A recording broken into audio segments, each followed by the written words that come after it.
As you can see, you've got the super sub tonight because Gary's poorly, so I'm here to chair this evening. First of all, apologies. I have apologies from Councillor Hurst, Mossman, Powell, Hoagland, and also, well, Sue's here. She may have been late. Do we have any other apologies, please? Stephen. Yes, we seem to have, you have Nick Hurst down on your list. Tim Williams is unwell as well. Jill Oxley has family care problems she has to deal with. Jessica sends her apologies. Phil McCasey does. Tom Skinner, I don't think he's recovered since last Thursday, and Debbie Young. Thank you. I don't want to pry into his private affairs, but hopefully it's not serious with Gary, and perhaps we can send him our best wishes. Thank you. No, it's not. It's one of these bugs. Thank you. Yeah, I think everyone's coming down with bugs at this time of year. So I've got apologies, obviously, from Gary Powell, Chris Bryan, Jenny Miles and Chaz Townley, all through ill health, and Paul Denny from work. Unfortunately, wasn't able to make it this evening. Thank you, Leader. Next item, item 2, any declarations of interest this evening? No, thank you. Item 3 is the minutes of the last meeting. Everyone will see a copy. Do we have agreement with all these minutes? No alterations? Okay. Can the vote of by hand, please, of accept those minutes? Thank you. Thank you all. Item 4 is announcements. There are quite a few announcements this evening. First of all, item 8 has been deferred, so we will not be discussing item 8 this evening. That will be deferred to a future meeting. Following on, I'm pleased this evening to be able to present some well-earned and very good awards. And so if I'll move down there and present the awards.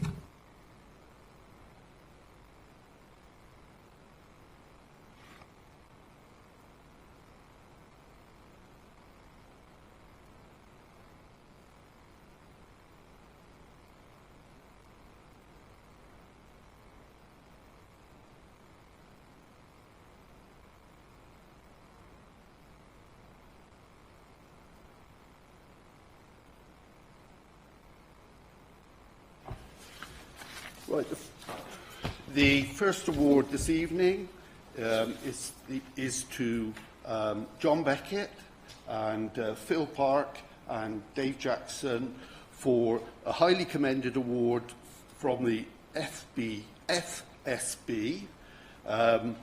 in recognition for the way in which the service helped and supported small businesses in the district with respect to licensing, food safety and environmental protection.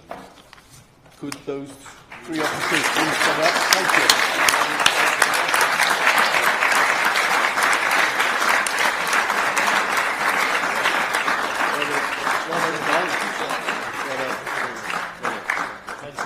Thank you very much. Thank you. Oh, Steve, can we get a photo? Sorry. And that one? Yeah. Okay. Thank you very much. Okay.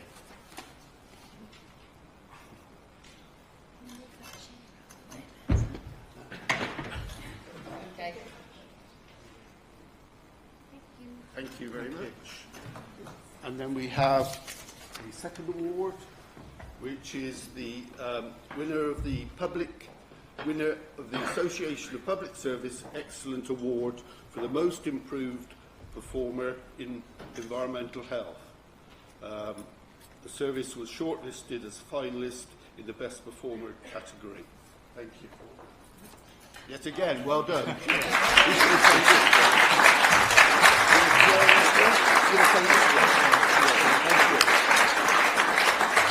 have 2 of these.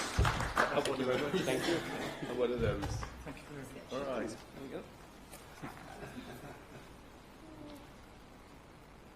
Thank you. Great. Thank you.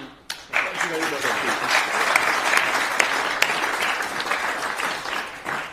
And then can I ask Councillor Matty Ross to come up to present you? Thank you.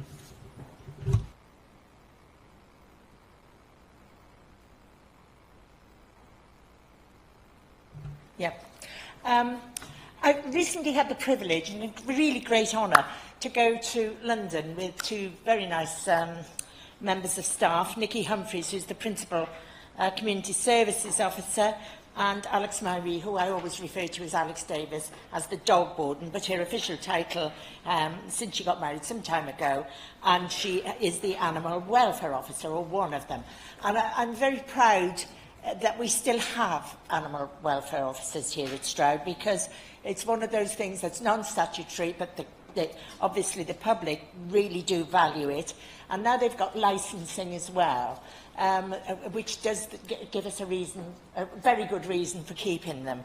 And they in fact, for the first year, they've won an award for this licensing, and they were recognised with a silver award in this category when we went to the RSPCA awards in London.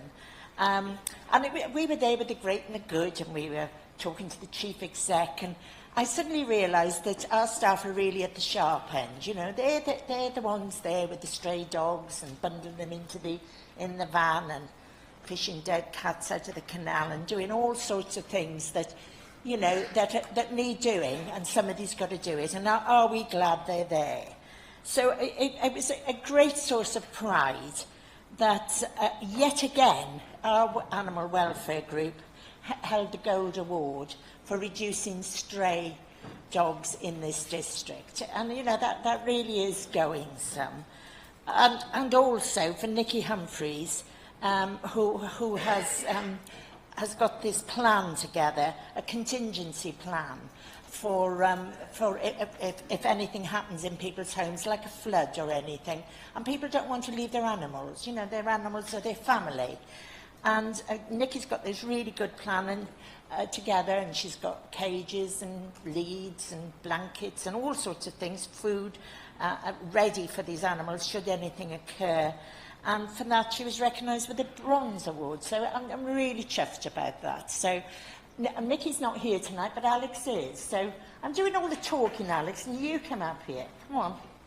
She's great. Come on.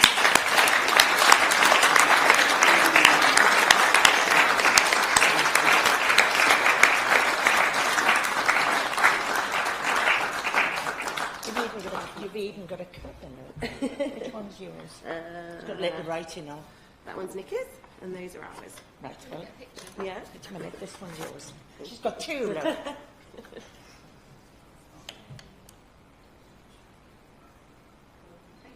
Thank you very much. Thank you.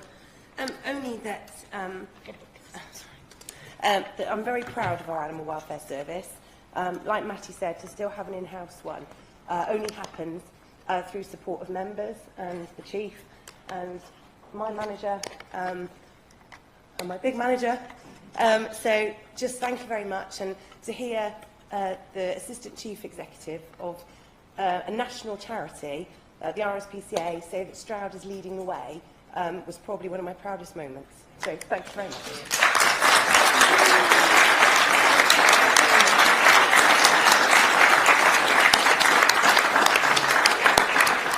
It was one of mine too, I have to say. But I've also got one here for Nikki, for this, as I told you, the contingency plan. And I think Mike's going to take this on her behalf. I don't know where Mike is. Oh, here he is. Because that's really important too. There you are, Mike.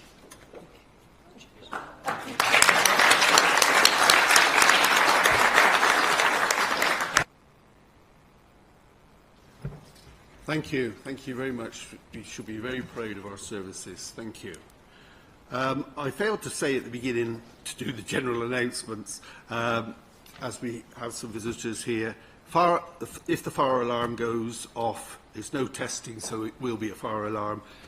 Out through the doors you came in, or out those doors on that side. Mobile phones, please make sure they're switched off. And just to remind everyone that webcasting will be taking place, so just remember that. And if members have still got any posts there, there might be some posts in the members' room. Thank you. So we move on to the next one. Thank you. Thank you. Next one is changes to the timetable. If members will please note that the Development Control Committee meeting on Tuesday the 7th has been cancelled due to lack of business.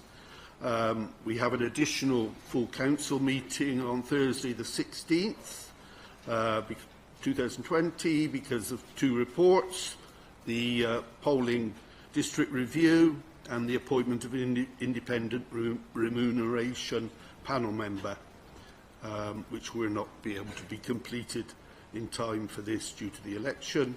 And today we've just learnt as well that the Housing Committee meeting on the Tuesday the 11th has been cancelled due to lack of business. So if members will please note that. Next item. Yeah, the leader wishes to make an announcement. Thank you. Thank you very much. Do I call you Vice Chair or Chair? I'm not quite sure. Chair for the purpose of this meeting, I suppose. Yeah. I just wanted to say, obviously we had the general election not yesterday, last week. Seems like only yesterday. And after the count, I did congratulate our newly elected MP for Stroud constituency, Siobhan Bailey, and obviously Sir Geoffrey Clifton-Brown's also been re-elected. And as leader, I will be meeting with them in the new year. We meet obviously with our MPs on a regular basis. I would also like to use this as an opportunity to sort of say thank you to David Drew and for all his hard work and the years of service that he's put in for the benefit of everyone in this constituency. I think he'll be a hard act to follow. And I would just say we've obviously worked really hard during the election. We've come to the other side of it now, and I think we should continue to do what we do really well in this district. We work for all those who've got a popular mandate, who've been elected regardless of their political parties. We do that across the district. We also do that across the county. So I'd just like to think, as a council as a whole, we'll say thank you to David Drew and congratulations to our new two MPs that we have. Thank you. Thank you, Leader. Chief Executive, thank you. Thank you, Chair. I just wanted to take the opportunity to update members on the Strategic Director appointments. I am delighted to be able to tell you that we have now appointed all 4 new Strategic Directors. I think you will know that the first of those, the new Strategic Director of Resources, Andrew Cummings, was appointed first. Andrew's not with us tonight. We've given him the night off to be at a family nativity, which is something that he really shouldn't miss at this stage in his career. Second appointment that we made was Strategic Director of Place. I'm delighted to say that Brendan Clear will be joining us on January the 6th. The third appointment that we made was Strategic Director of Change and Transformation, and Karen Starkey is at the back of the room. Karen, would you just make yourself known to everyone? Thank you. This is day 8 for Karen, and it's fair to say that she's had a very busy week because she's been at every single evening meeting that we've all been at, and it's been quite an eye-opener for her. But she's settling in very well, I hope. The fourth and final appointment, as you may know from the email that I sent yesterday, was to confirm that we had an acceptance of our offer of an appointment to Keith Gerard, who will be our new Strategic Director of Communities. And we're currently negotiating with his current employers for when he will start with us in the new year. But we hope to have the new team completely in place as soon as possible. So we're all very excited about that. Thank you. Thank you very much, Chief Executive. Item 5 then, there's no public questions this evening. Sorry. Apologies, I did forget another important thank you. Can I just say a big thank you on behalf of all the councillors here to the team who ran the elections. I think it was quite hard work. It was a challenging time of year, but I think you did exceptionally well.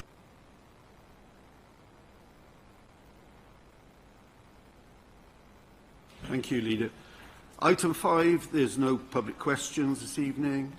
So we move on to item 6, which is committee membership.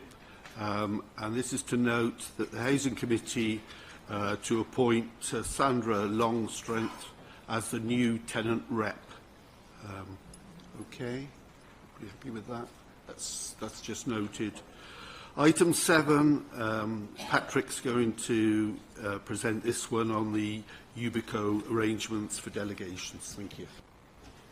Thank you, Chair. This report is to inform Council of a change to the makeup of the board and also to regularise delegations to officers. It's a relatively brief report, Chair. The board of Ubico resolved to change their makeup in order to introduce some non-executive directors onto the board after a recent skills audit. And I think it's important for me to say at the outset, and I stressed it at paragraph 1.2, that despite the changes, which I'll go through briefly in a moment, it's been ensured that Stroud District Council will have a director on the board, so there will be no change in that regard. In terms of the delegations, I set out briefly in the report that we need to formally identify officers who are delegated to take decisions in relation to Ubico, and as such it is recommended that the Chief Executive should be the shareholder representative and the relevant strategic director or head of service should be the nominated director on the board. So in terms of what is changing, Chair, I've set that out at paragraph 6. It was a little confusing to start with, so I put in the italics after each bullet point what the changes, if any. So, in summary, there is the addition of one further executive director of operations and 3 non-executive directors. The preference was for there to be 3 jointly nominated local authority directors, but as I've already said, we've made it clear, and it's reflected in both the articles and the shareholder agreement, that Stroud will have its own director on the board. There will be, as I say, a quorum which will be 2/3 of all directors, with at least 1 director from each category, so executive, non-executive, independent and non-executive local authority director. Other than that, there are no changes, so in many respects, Chair, this is something of a housekeeping report, and I'm happy to answer whatever questions I can. Thank you very much, Patrick. So if I read out what we resolved to. Number 1, note the changes to the composition of the Ubico board. 2, delegate authority to the Chief Executive to be the shareholder representative, to take all decisions as such and to sign the shareholders' agreement in consultation with the leader. 3, that the relevant strategic director or head of service be the council's local authority director on the Ubico board. Do I have a proposer for that? Right, thank you, Simon. Do I have a seconder at this point? Thank you. Do any of you wish to speak at this time? First of all, I'll ask any questions. That would be best. Yeah. Any questions of Patrick? No? Does the proposer wish to speak at this time? Simon.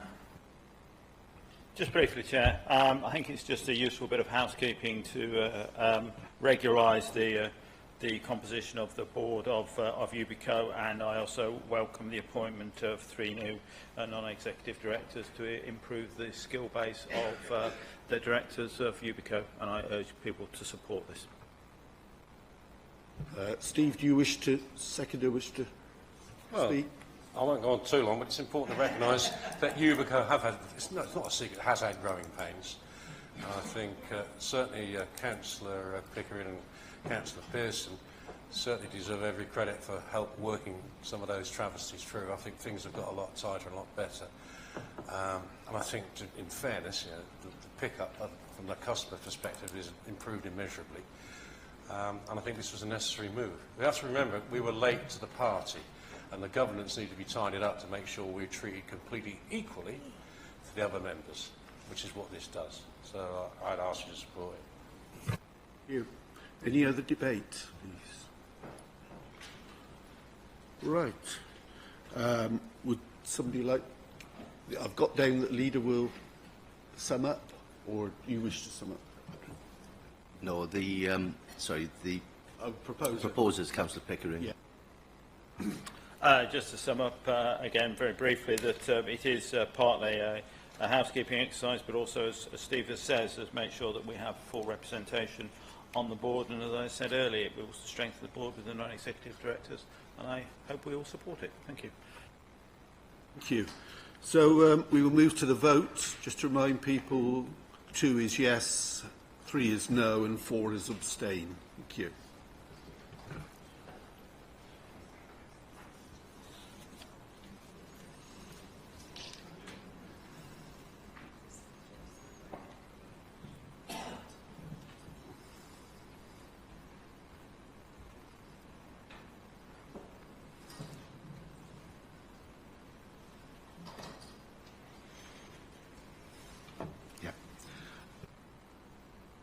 That's okay. So, yes, everyone's voted for. Thank you.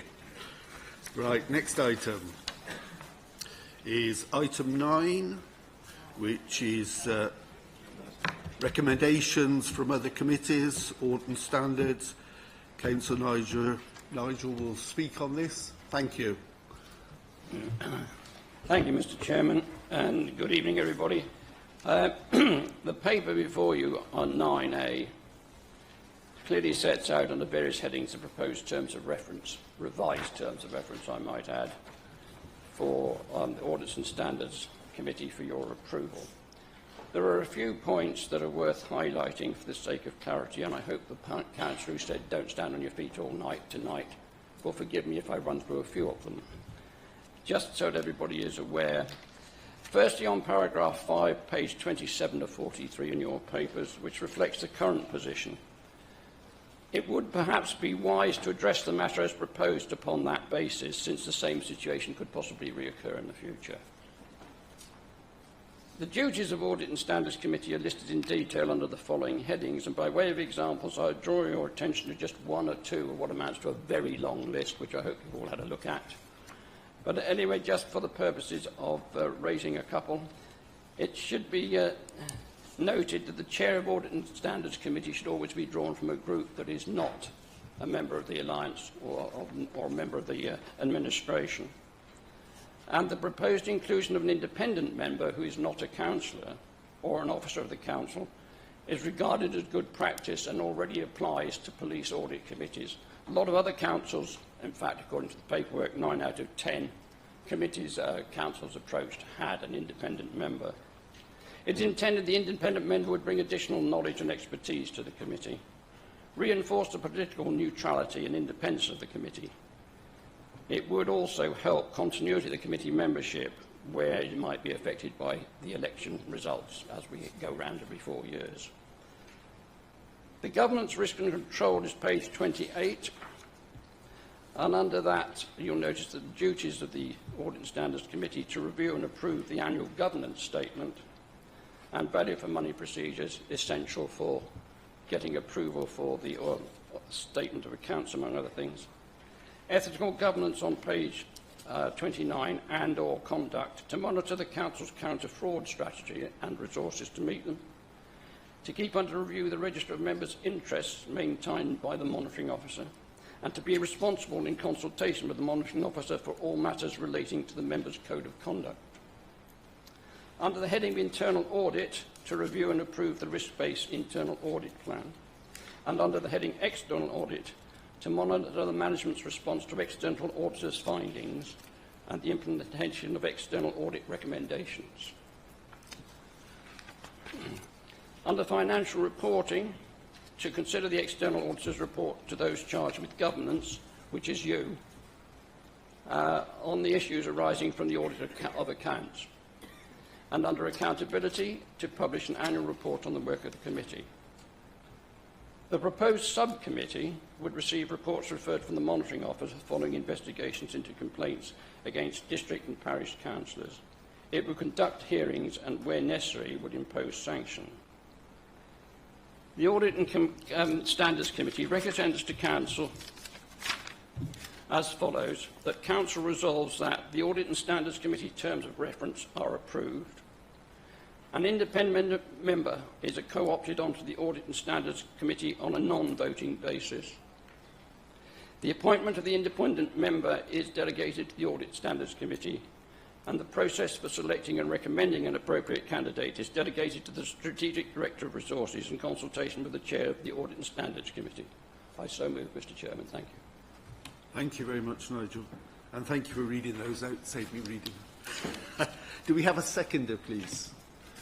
Right, Tom, thank you. Do you wish to speak now, Tom, or later? Thank you. Any questions, please, for Nigel? Yep, Simon. Thank you, Chair. I'd just like to ask a simple question. Where under these Statement of Purpose and Governance and Risk and Control does take into account the risk of climate change on the financial viability of this council?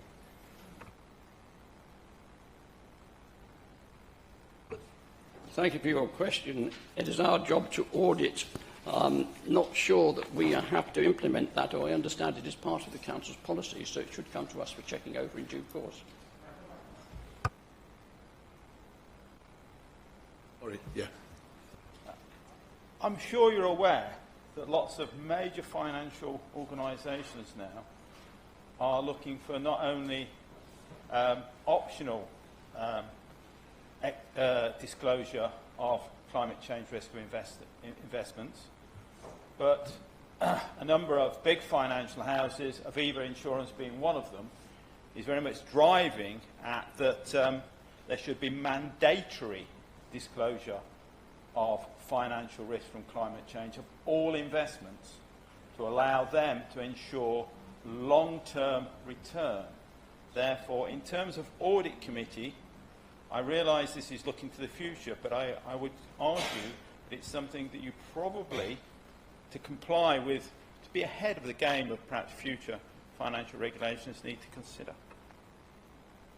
So, did you want to come back on that? If I understood correctly, and I hope I have, Councillor was referring to actions in the future.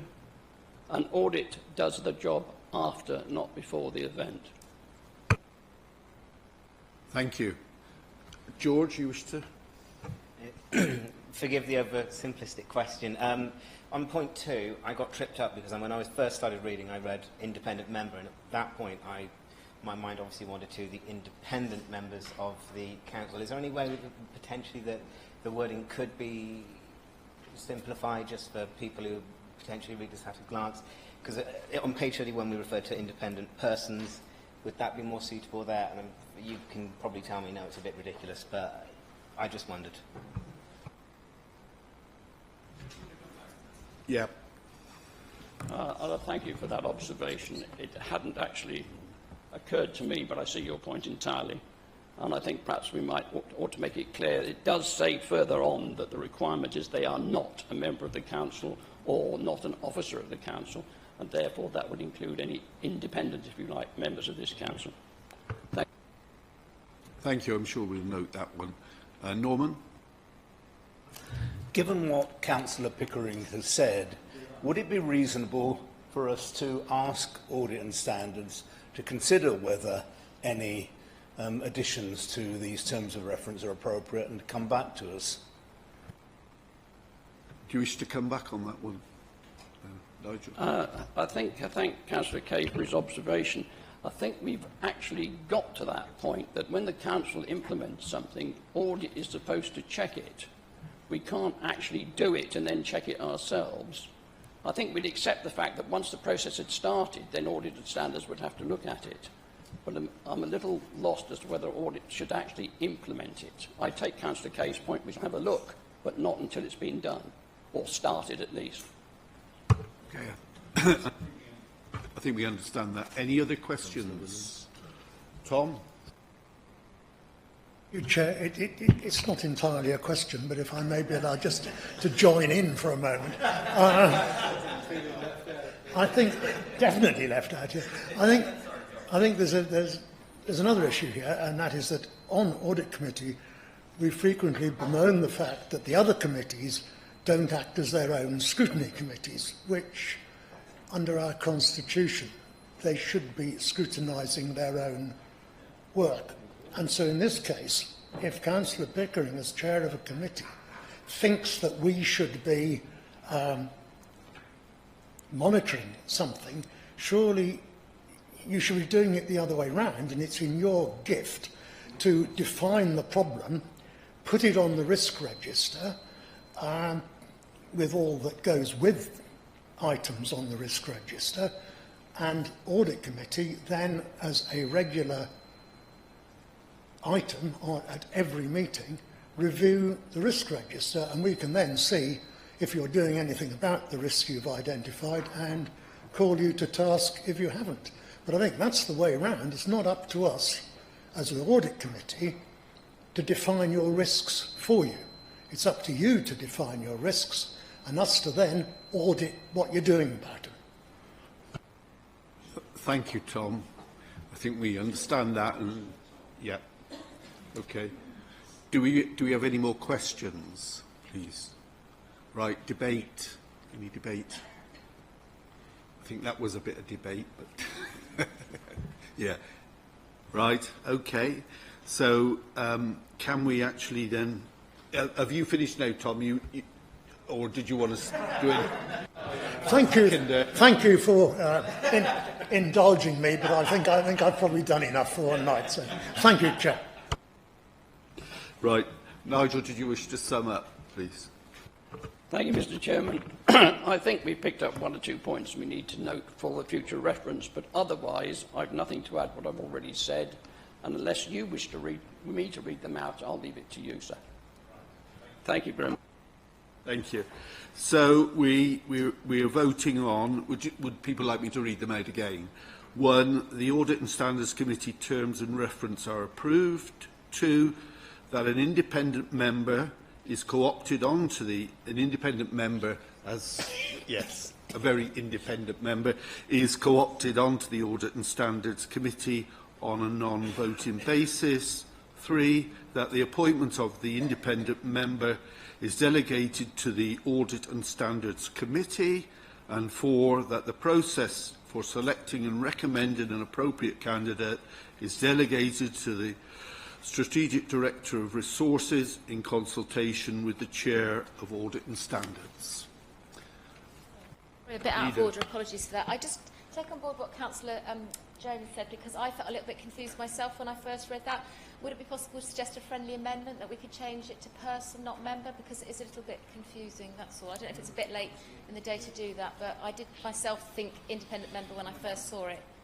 You're looking as if that's not possible, I know, but maybe that's something the committee could take away then if we just make the decision now, but yeah, the committee could call them an independent person in their dealings from now on, maybe.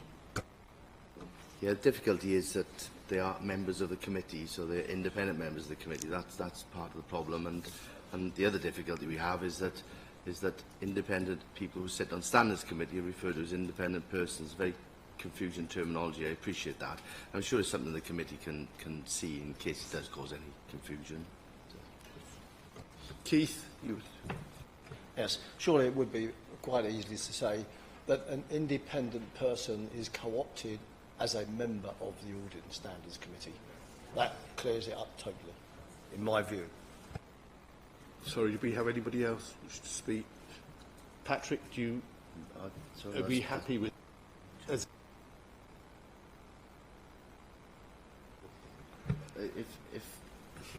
Yes, Chair, if that's what Council would prefer, then I've got no issue with that, and I think Councillor Pearson summed it up very well, but I didn't actually write it down. So.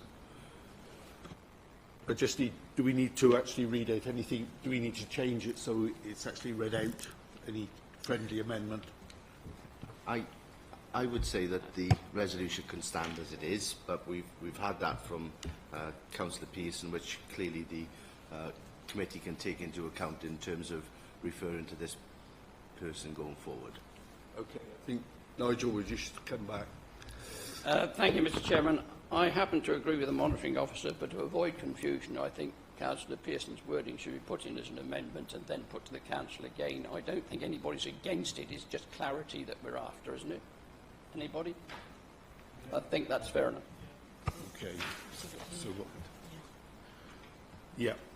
Thank you. So on 2 then, on 3, that the appointment of the independent member the independent member person is co-opted as a member of Audit and Standards. Is that correct?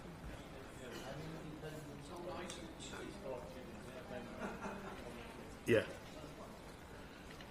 Yeah.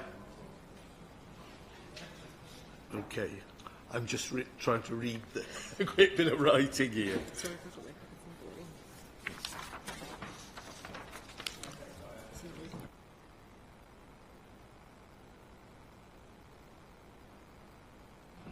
Right. So, Chair, so it now reads that an independent person is co-opted as a member of the Audit and Standards Committee. Everybody happy with that? And we'll vote on.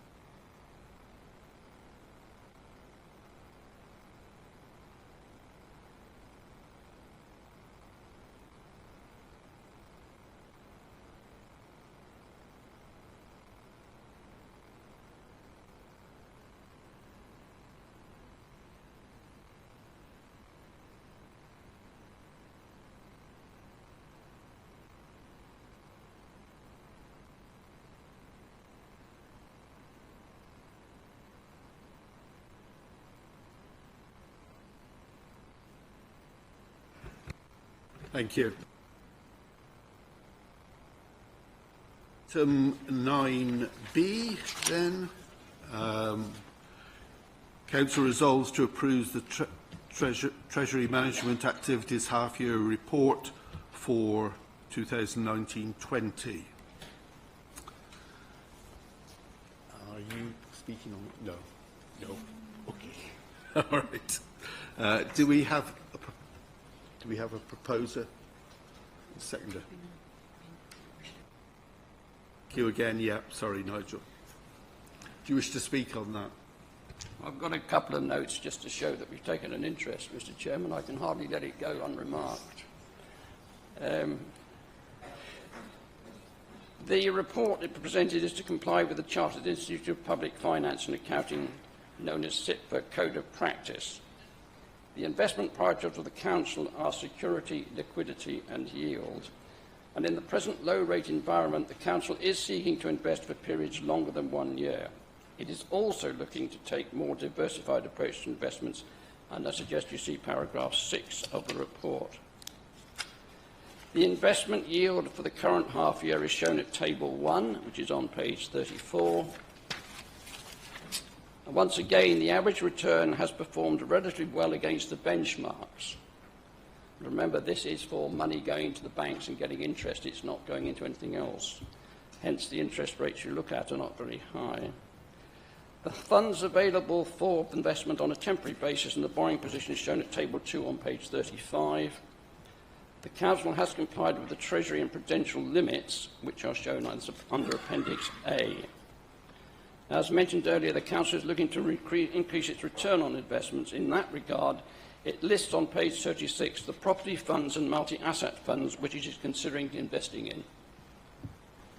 The capital strategy, as from 2019-20, all local authorities were required to produce a capital strategy, which should be revised each year.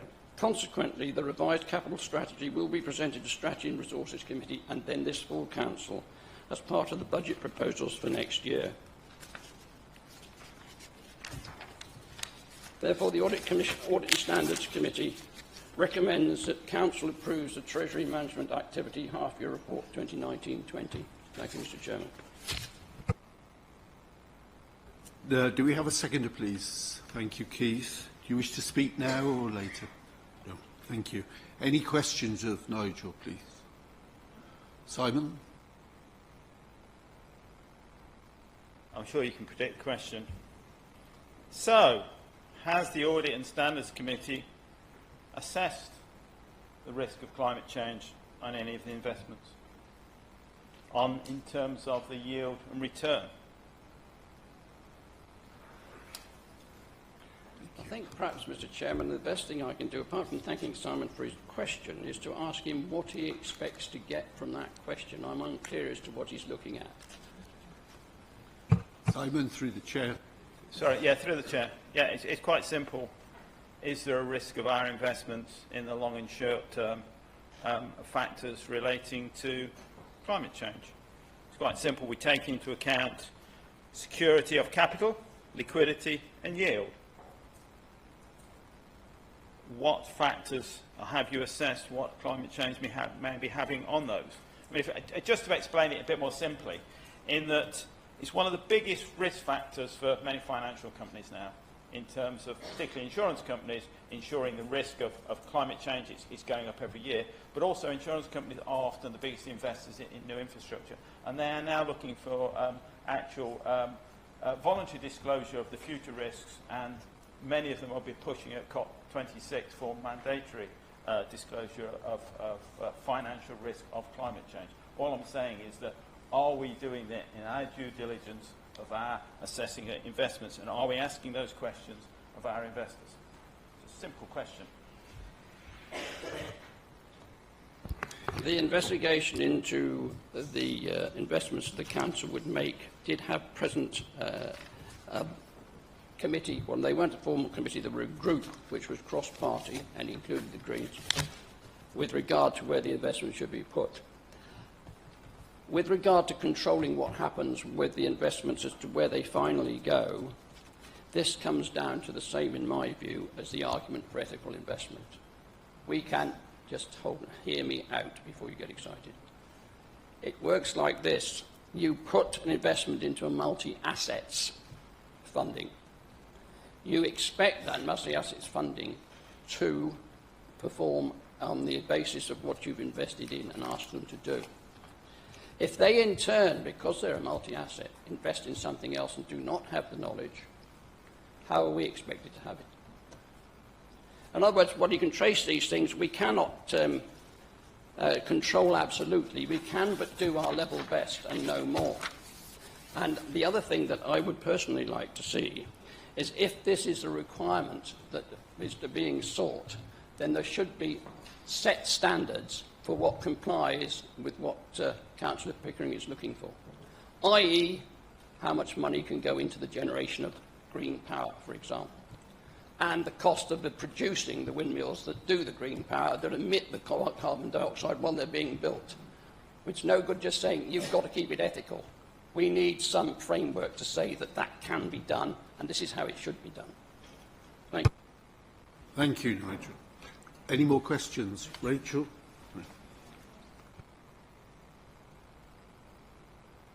Hey. Through the chair, yeah. Through the chair. So you're asking about our approach to investments. This paper deals with all of our investments, but particularly the £10 million that the Council agreed recently to set aside for multi-asset funds and property funds.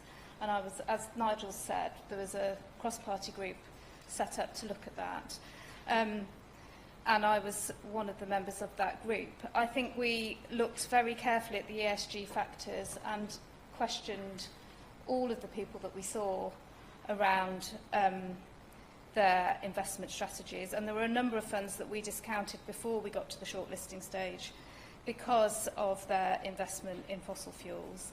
And certainly we asked a number of questions of people who came in to see us about how investing with those multi-asset funds or in those property funds would help with this Council's commitment to carbon neutral by 2030. I mean, I think it's really difficult when you're investing in diversified growth funds to be absolutely 100% sure that there is no investment in any fossil fuels at all. But I think that group can give as much reassurance as possible that we took those factors into account, that we discounted any that clearly did have any significant investment in fossil fuels, and we actively looked to put our investment and this Council's money in property funds and diversified growth funds that would meet our commitments to climate change.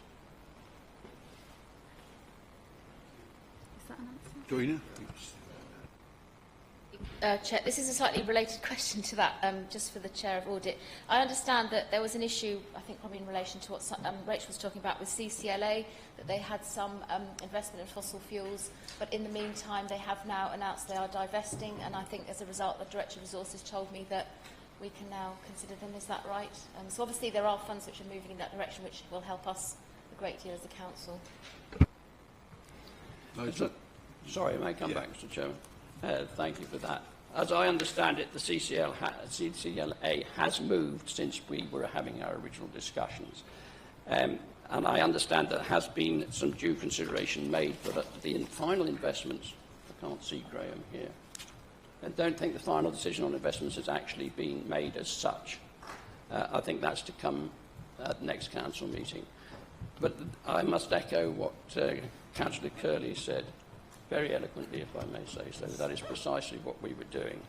And the CCLA, one of the problems with them was the diversified investments in their multi-asset programme. They also do property, and we were looking at that as well. So I think the final piece of investment is yet to happen, but that will be taken into account. I hope that meets your question. Thank you, Mr. Councillor Tipper, you wanted to ask a question? Is it questions? Yes. Thank you. I'd just like to ask, when you're imposing this on fund managers, that we demand value for money as a council. So if you start detracting from that, we can be accused of not providing value for money. How would we control it without going through every investment the fund managers make, the breakdown of that investment, if it's a diversified investment further down the road, how do we look at that? Frankly, you're looking at well, a monkey puzzle tree at least. I think, in all honesty, what you're going to impose on fund managers will be a very severe overhead. That will reflect in value for money. So we, as a council, have got to either satisfy ourselves that when we demand value for money, that we're prepared to take a loss. And if we start taking a loss, where does it stop? So that's my questions, and I don't expect an answer tonight, because it's too diversified to answer. Okay, I find it difficult to find a question there, but... I just come back and say, of course, the point that Councillor Tipper makes about best returns is actually our public fiduciary duty. We have that to take into account alongside the concerns about everything else. So as he described as a monkey puzzle tree, which I think actually isn't a bad description of the route one has to take with these things. Thank you, Mr. If there's no more questions, can we move to debate then? I know we've sided a little bit on debate there, but is there any debate, please? Right. Simon. Just thank everyone for this debate, but I just want to make it clear that what I was trying to say was trying to maximise our returns from our investment. I was trying to cover the risk, as has been said. It's not putting constraints on investors, it's actually ensuring that our investments are entirely safe and actually going to bring the best returns. And I have to say this, Nigel, to take it in the way it's meant. It's not doing our best. We should be doing what is necessary. You know who that quote's from. Thank you, Simon. Steve? Well, with the greatest respect to Simon, we have a committee structure here, and the work that Rachel did, I'm sure your party was represented on. And I would have thought that was by far the most appropriate time to raise some of this stuff. And if people want to revisit the criteria, etc., let's look at that properly, rather than leave it tonight to when the report is at the end of the stage, and let's look at it and sit down in the future. I generally support all the things you've done, and I've done that with the county council and things like the pension stuff. But I generally think tonight wasn't the time to raise it. We can ask questions about stuff, but if people are serious about this stuff, this isn't about playing it in here. This is about doing it in reality. and I think Rachel's answer is empty. But to be frank, as the business communities and as the business committees, it's the primary job of those committees to ensure all the things they do are in line with our policy as well. It's the audit committee's job to check and balance on that. And our investment structure, our investment strategy was, I understand, signed up by all parties. So if we want to raise that again, of course, that is the group that should now look at that and come back. Thank you, Steve. So, Simon, Nigel, would you like to sum up, please? I think we've heard what's been said, and it's up to groups to take it back, group members within that committee. Thank you, Simon. Thank you, Mr. Chairman. I will make no further comment on that. I think it's been well aired. I would, however, make one observation that from memory, this is probably the longest debate we've had on a Treasury Management report as long as I've been here. I was expecting to be home by now, and you guys have decided. Never mind. I'll let you off. It's just that I think we should, since we've discussed this, congratulate our Treasury Management team on what they've achieved with the facilities they've got. And I have to say that so far as the investment process is concerned, it is early days yet. And those of you who already have policies of some sort will remember the warning on the bottom of all of them. Stocks can go down as well as up. Otherwise, I recommend this report to the Council, Mr. Chairman. Thank you very much, Nigel. So if there's nothing else, and Nigel's summed up, so can we go to the vote, please?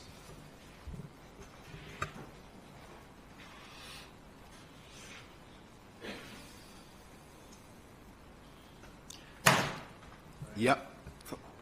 Thank you all very much.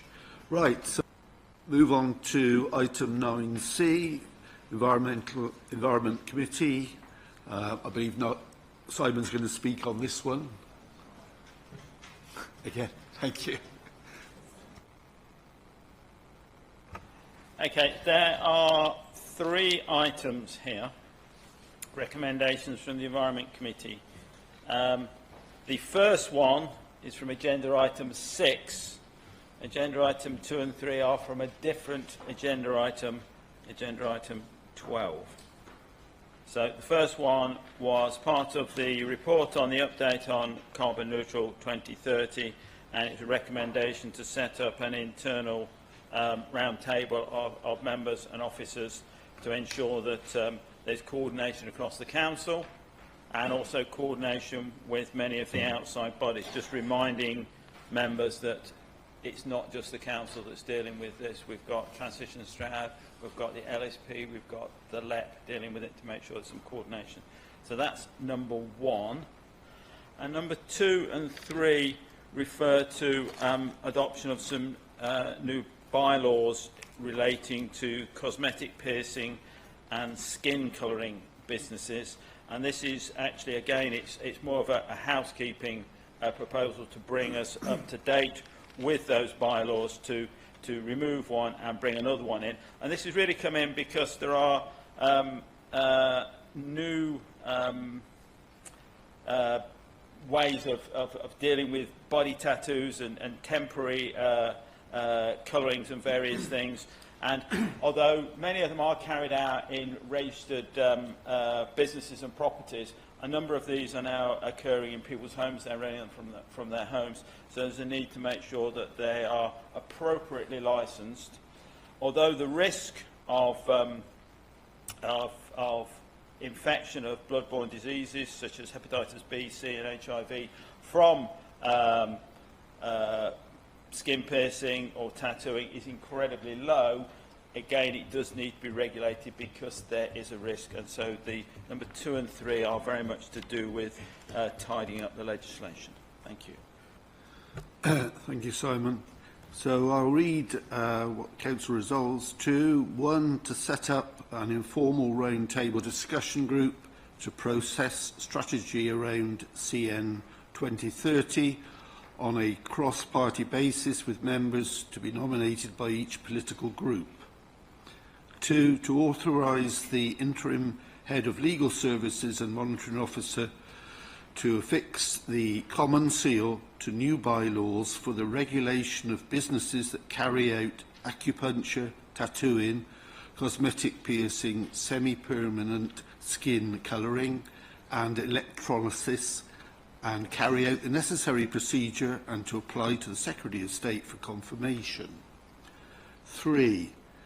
Subject to confirmation of the proposed new bylaws, take such steps necessary to revoke the Council's existing bylaws relating to acupuncture, tattooing, ear-piecing and electrolysis that came into force on the 1st of August 1986. And do we have a seconder, please? Right, George, thank you. Do you wish to speak now, George, or later? Thank you. Any questions, please? Is it a question, John? No, I'll wait. You'll come. Yeah. Can we have questions first, please, Nigel? Could I just make a general inquiry on 2 points? 1, do we have the necessary staff? 2, to enforce the bylaws? And how do we propose to enforce them? Simon. As I understand it, because there's actually no change in the bylaws, the regulatory process... Well, no, there is a change in the bylaws, but there's no change in the level of effective work. We currently do, but obviously it will need to be assessed as we go along. And if there is an expansion in these establishments, it may be something that needs to be looked at in the future. It's a very good question. Tom? Thank you, Chair. Two questions actually, but on one here, we're proposing to set up a discussion group on the basis of a council resolution, and in what sense could this be described as informal? That's my first question.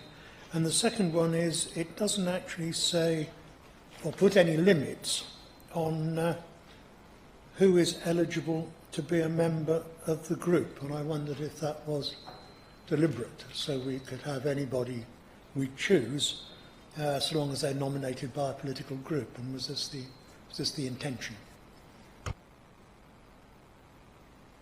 Simon, you... That's a very good question, and as someone who didn't put this in the original motion, I'm going to either ask Martin, Whiteside or Doyner to explain, please. Any offers? I'm not quite sure. This has come from your committee, so as I understand it, I'm not quite sure I'm supposed to answer that. I mean, I can answer it if you want, but obviously it's come from Environment Committee. It's not my paper. I guess the point about the informal is that it's not a decision-making body, so it's going to be looking at cross-party work from the whole of the council. And as regards nominated by each political group, I guess that just refers to practice here in this council, which is that we try to do things on a cross-party basis. I've certainly listened in on the Environment Committee discussions on this topic, and I know that there's cross-party expertise and interest in proceeding from all parties. So I presume I hope that does answer the question adequately. Okay, thank you. Any further questions? Hayden? Who is medically qualified to assess on this committee or on this body? You must be somebody who's medically qualified to say if the practice is good or not. We have an answer there. Chair, the bylaws relate to enforcement in relation to registration and regulation of this area, so they wouldn't expect anybody to be medically qualified to do that. It's a registration regime and an enforcement regime if anybody fails to comply with the registration. So I'm not sure if I might have missed the point of the question, Councillor, but this is purely about using the legislation to ensure that from a public safety perspective, that the public are protected. Any further questions? Yes. I really welcome this as someone who has worked in the beauty industry in the past. I really do welcome this sort of thing. I wonder if, following on from what you were just saying, whether or not it could be applied, so enforcing in a similar way that we do the brilliant food hygiene ratings. Just an idea. Thank you, Lindsay. If we can take that on board and just... Norman? My question relates to the CN 2030 general update, and I'm just looking at the Environment Committee report, Simon, and it's paragraph 243. When we set this up, I was very concerned to make sure that we liaised with community groups at the lowest level, because it seemed to me that apart from the LSP, that we needed to engage people's hearts and minds in a transformation. And 243 indeed does mention district level action, but can Simon perhaps assure us that the group that will be set up will be very aware of the importance of developing the contacts and the actions at the community group level? Simon? I think the answer to that is, of course, yes. I think it's one of the opportunities of this round table approach is that the councillors involved and the officers involved will have contact with all these different groups to make sure that there is liaison.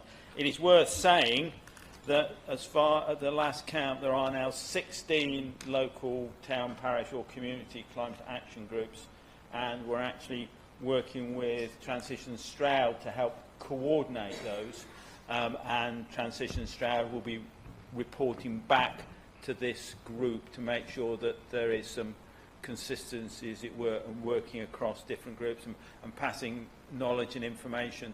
So it is very much coordination, and a lot of it is happening very much at a local level, although it's not specifically what this item is talking about, but you're right. Thank you. Thank you. If there's no other questions, move to debate. John. Yes, Chair, I'm very concerned about this issue.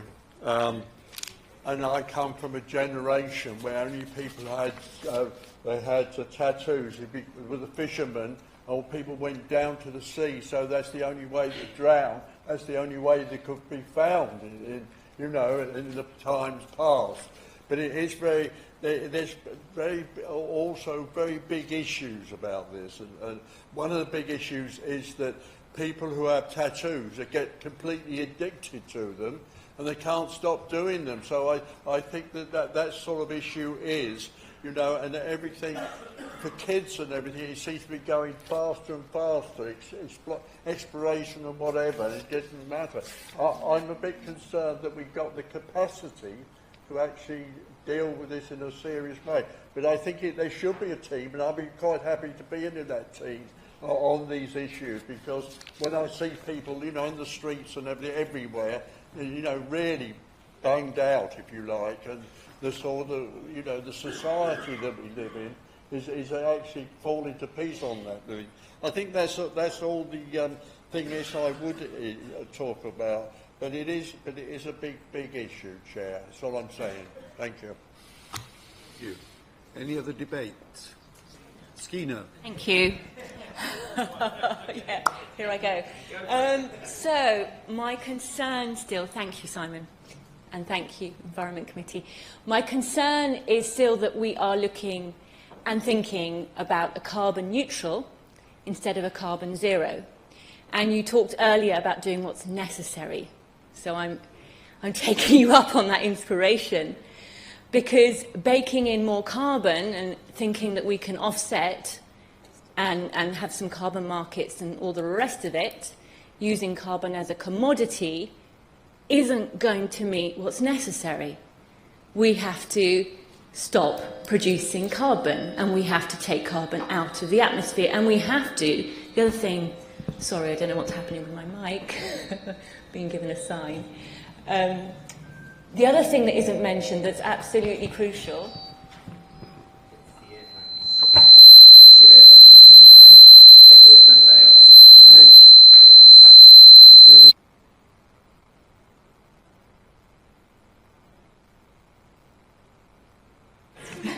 Thank you. Yeah, I think it's fine now. Is that fine? Yeah? No?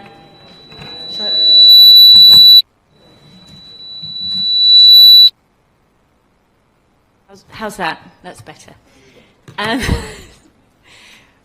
hope that wasn't the universe trying to tell me something. But yes, you know, this issue of us treating carbon like a commodity and the lack of reference to repair and restoration, I think needs to be looked at. And I really hope that the Roundtable will reconsider what is necessary rather than the many constraints that bind us around the rationale for carbon neutral. Thank you. Thank you. Doina? Thank you. I just wanted to say on this particular point 1, obviously I'm supportive of it. It's on a very small scale, and obviously there's a large, bigger picture, which obviously Skeena is referring to. But just in terms of this council, we are trying to move towards that one council approach, and we've sort of been getting there, but we've still got a way to go, and it's really essential that we embed this practice through the whole council. I think that was one of the thinking behind this group. There's some really good work happening through the Environment Committee, and Housing has really taken this on board, but I think Housing needs the support of Environment Committee officers and members to sort of work out their way forwards. So I think this is really about the council's work, and I know there's other work being done around the community, so I think this is really important. There's lots of ground stuff that can happen, but we also need some really quick wins on some really simple things. It's probably all far too late and we're running out of time, we know that, but I think as regards what this council's going to do, I think this sort of group is really absolutely essential. And you know, we've done it really well in other projects, haven't we, around our cross-party work. So, but I'm really keen as leaders to see how we get those really meaningful conversations going on. I think one really good example was on the Housing Committee last week, had a really good discussion around how they were going to retrofit our own council properties. And there's a lot of decisions they have to make. Which direction they go isn't quite clear, but they've done some really good work. So working with the Environment Committee is a really good way to progress that. So I think that's the practical side of this group. That's why I'm very happy that we're getting on. Just crack on with it now, I think is absolutely essential. Sorry, Catherine. Thank you, Chair. And just to follow on a similar theme in relation to item number 1, just wanted to congratulate Carbon Neutral 2030 officer and all the officers who've been involved in preparing this report and the work that they've been doing. It's really great to have this update and to see what's been achieved to date. I'm part of one of the rapidly emerging networks of climate action groups, which covers Wootton, the surrounding villages. And we're doing what we can at a local level. We're thinking about energy efficiency, we're thinking about transport, thinking about plastics and resources, a whole range of other things. But it's really important for us to know that we're part of a bigger picture, and in the local area and the district there are others who are supporting and who are doing the engagement with decision makers across the district, the county and beyond. So thank you very much. Thank you, Catherine. Any other? George, did you want to say anything seconded it or not? Yeah. Right. Simon, would you like to sum up before we go to vote?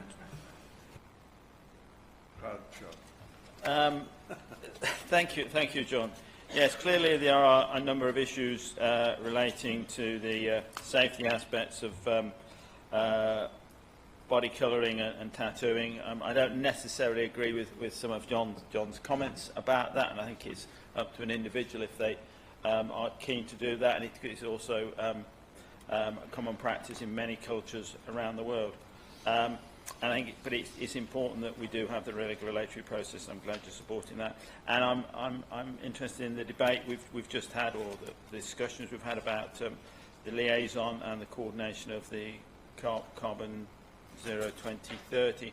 I think Skeena's right. I completely agree with Skeena. We're not doing enough. We need to do more. And the key thing is keeping fossil fuels in the ground is probably the most important thing. And the best way to do that is to use less energy. And we should be all looking at cutting our energy use by about 80%. And then what energy we use, we generate by renewable means. It's relatively simple. It's not complicated. And it's a potential opportunity for this council to move forward. But I think it's keen that to recognise that the council can't do it all on our own. And that is one of the absolute crucial things, and we do need to work in partnership with the community groups, with business, and with all the citizens of our district. And that's actually going to be a key role. And I've obviously been having some cross-party talks with a number of my colleagues, and I know that there is a genuine need to do things. And I had a long chat with Stephen about what we can do as a council. Thank you. Thank you very much. So we go to the vote then, please.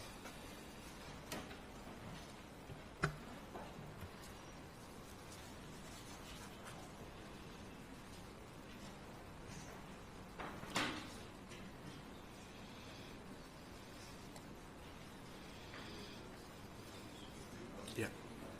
Right, thank you very much. It's passed. Thank you.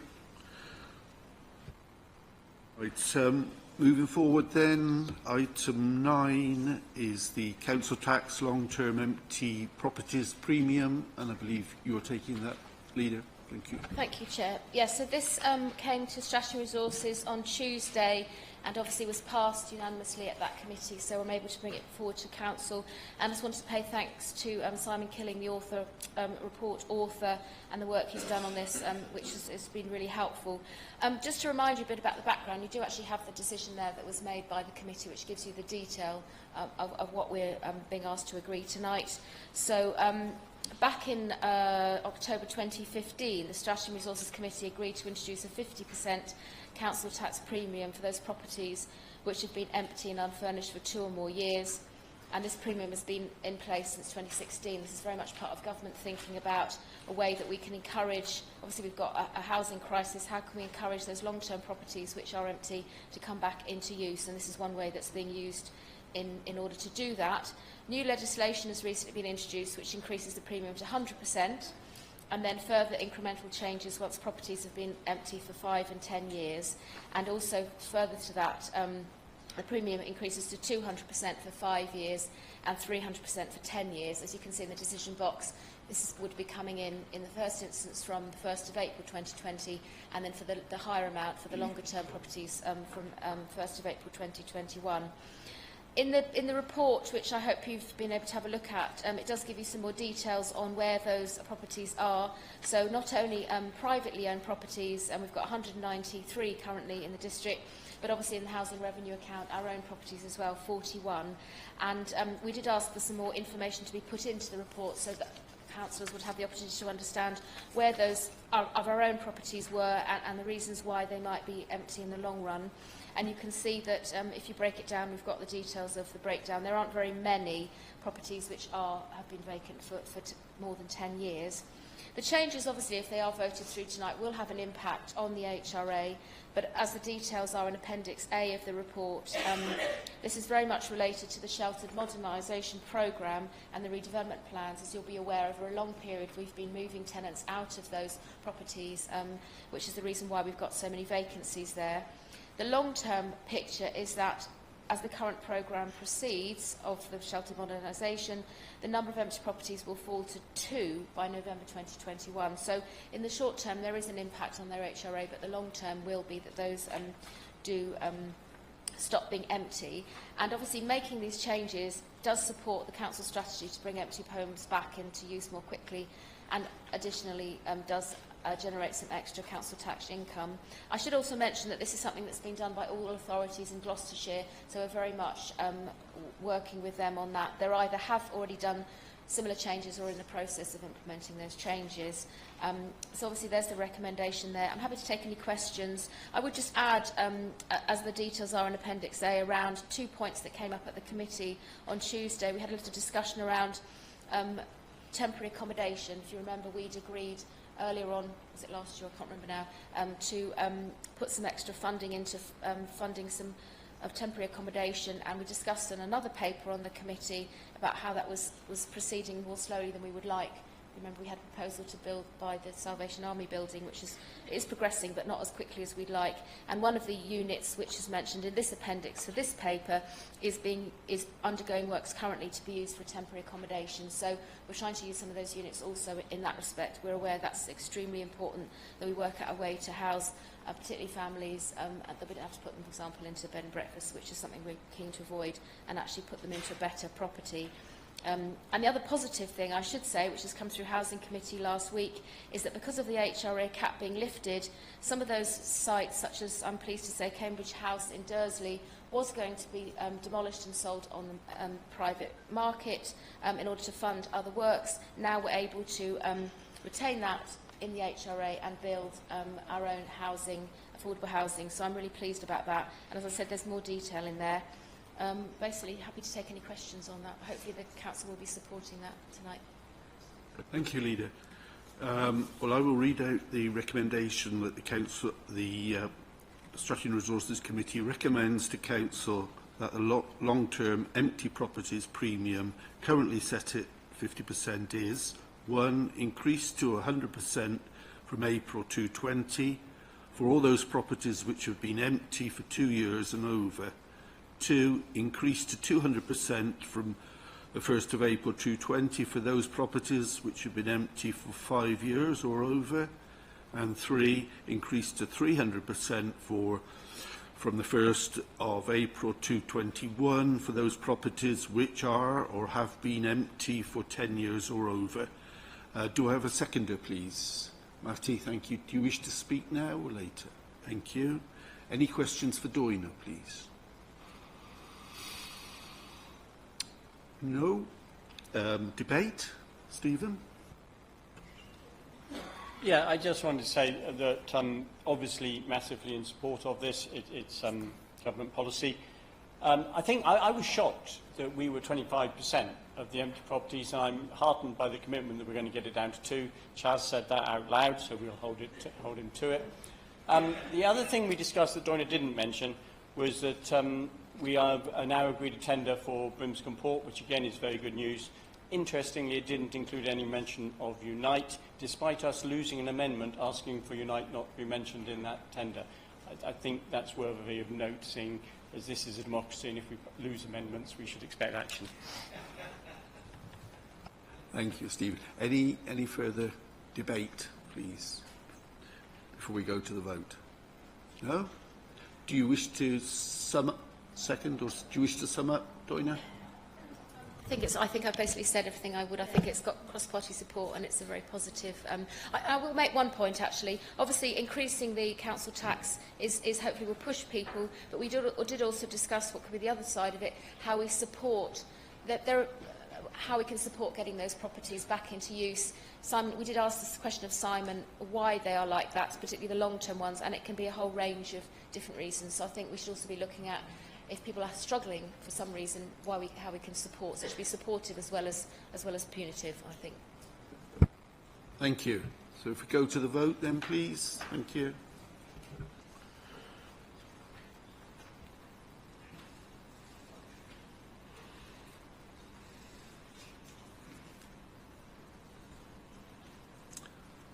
Right, thank you very much. All yeses, thank you. Right, item 10 then. Community Governance Review amended recommendations. Stephen, you're as chair of that. You're going to take them. Thank you. Thank you, Chair. Now, if you remember when we last discussed this, it went on for about 45 minutes. So I think we'll be finished by about 9. I actually think Hannah is more nervous about me doing this than she was about managing the count, which she did excellently last week, because she knows I might just get this wrong. But if you remember, we had a community governance review, and there were about 6 or 7 items on it, one of which was the most contentious, which was the Kingswood and Wootton Under Edge boundary amendment. Currently, Wootton Under Edge is split into 2 wards, the South Ward, which returns 1 town councillor, and a small strip of land between Wootton and Kingswood. It currently has 62 electors within it. Residents in South Ward are part of Wootton Under Edge Town Council and Kingswood District Ward. The ward was created in 2015 by the Boundary Commission because Kingswood District Ward needed to balance the elector to councillor ratio and required additional electors to do this. This has resulted in these electors in the South Ward not knowing which parish or town council meeting they should attend, and confusion over who represents them at a parish and district level, which you can imagine causes them great stress. And a community governance review is the opportune time to review the parish boundary and assess the effective and convenient local government criteria within this area. So Council on the 18th of July, I know you remember it well, recommended an amendment to the boundary between Kingswood and Wootton-under-Edge to move Wootton-under-Edge South Ward into Kingswood Parish, with the exception of the hamlet of Wortley, which was to remain in Wootton-under-Edge. This would realign the parish boundary with the district ward boundary. The working group had spent a considerable amount of time reviewing this boundary amendment and considering the information provided by both councils. It's been a difficult decision to make. Previously discussed this boundary amendment on numerous occasions and accepted that any amendment would be finely balanced. And you will remember the debate we had in this chamber as well. The council then received a pre-action protocol letter from Wootton-under-Edge solicitors disputing the decision and the process of mediation was agreed to attempt to resolve this issue. So on Monday the 2nd of December, and I can tell you, I think they met all day, forget Brexit negotiations, this was much more difficult. Mediation took place between Kingswood and Wootton-under-Edge. The mediation, you'll be pleased to know, was successful. And an amendment to the boundary has been agreed. The map on the screen, which isn't on, that's it, the map on the screen shows the amendment, which is similar to the amendment put forward by Councillor Mark Reeves at Council on the 18th of July. The amended boundary retains Wortley and Wootton Sports Foundation in Wootton-under-Edge and moves the remaining Wootton-under-Edge South Ward, including Catherine Lady Barclay School, into Kingswood. So this boundary amendment satisfies the main criteria of the Community Governance Review. The Community Governance Review is reflective of the identities and interests of the communities in the area and provides for effective and convenient local governance. So, it is recommended that the Council approve the amendment to the recommendation to Kingswood Parish Council and Wootton-under-Edge Town Council boundary following the Community Governance Review. It's recommended that they authorise the Democratic Services and Election Manager to request the Local Government Boundary Commission for England to make related alteration in order to change the district ward boundary, and authorise the interim Head of Legal Services to make a reorganisation or community governance order to implement the changes if agreed by Council. Now, this doesn't mean it will automatically happen, because, as we discussed last time, the Boundary Commission may have a mind of their own. But that is what we are asked to approve this evening, and I'm happy to take any simple questions. Thank you, Stephen. Thank you for reading those out, so I don't need to read those. Do we have a seconder, please? Catherine, thank you. Do you wish to speak now or later? Thank you. Yeah. So just to say, I had the privilege of being involved in this mediation session, and I'm really pleased to see that there has been an agreement reached on this issue that's acceptable to both parishes. As you mentioned, it's important from the perspective of governance, as well as for the identities and interests of the community. So I would really encourage all members to follow the advice in this paper and approve the amendment. Thank you. Do we have any questions of Nigel? Thank you, Mr. Chairman. I remember the 18th of July quite well, actually, but this is just plain curiosity. What's the yellow bit? What's the yellow outline? What does that signify? It's apparently going in Wootton-under-Edge, but why have we got yellow around the boundary? It's not a landing zone. There's no man's land. It's the third runway for... Is it? Third runway for Heathrow. Catherine, thank you. Yeah. The yellow triangle there is the difference between the original amendment from Kingswood Parish and the amendment from Wootton Parish, which you discussed on the 18th of July. So the amendment from Kingswood Parish excluded the yellow triangle, and it has now been included. There we go. Right. Any further questions? Just out of curiosity, does anybody live in that triangle?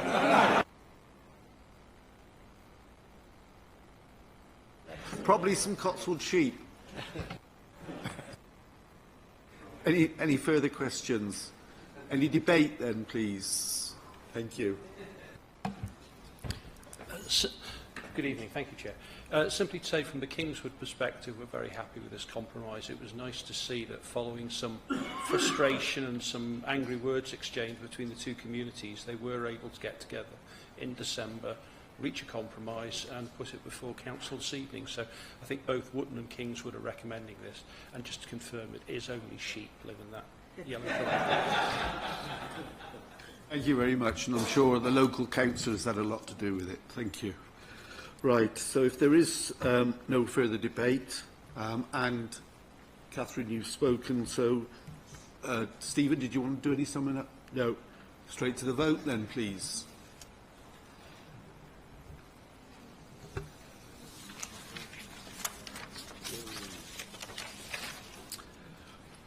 Right, thank you. It's the 34. Thank you very much. So, item 11.